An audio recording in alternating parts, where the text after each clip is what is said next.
Quoi? Ce matin? Oui. On n'est pas bien?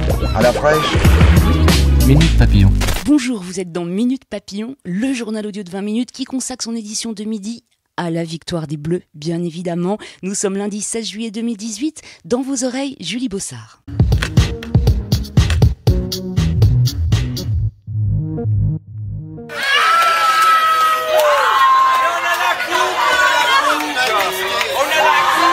Dimanche 19h, qu'ils soient en Russie, en France, en Outre-mer, les Français ont laissé exploser leur joie grâce aux Bleus qui ont battu les Croates en finale du Mondial à Moscou.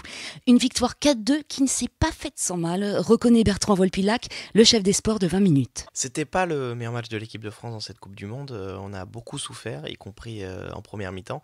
Et pourtant, on tourne justement à la mi-temps avec un avantage d'un but, ce qui nous a permis ensuite de faire la différence avec nos individualités. Mais on a craint jusqu'au bout, même après la boulette du Goloris à 20 minutes de la fin. Pour autant, cette victoire est plutôt méritée sur l'ensemble de la compétition et malgré tout de cette finale. Et maintenant qu'elle a permis à la France de décrocher sa deuxième étoile, la sélection de Didier Deschamps est très attendue au tournant. Nous fera-t-elle encore rêver ? Ce qu'il faut qu'elle améliore, c'est qu'elle prenne de la maturité, qu'elle ait confiance en elle, parce que maintenant elle est championne du monde, donc elle va aussi être attendue.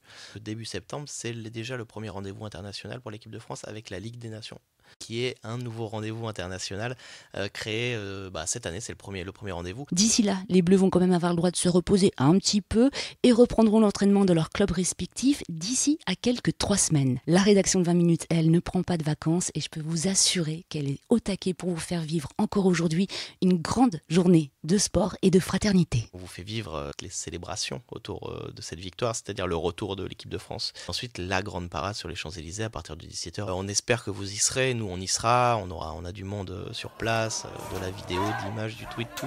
Ça va être une belle journée de fête et voilà qu'on en profite tous ensemble.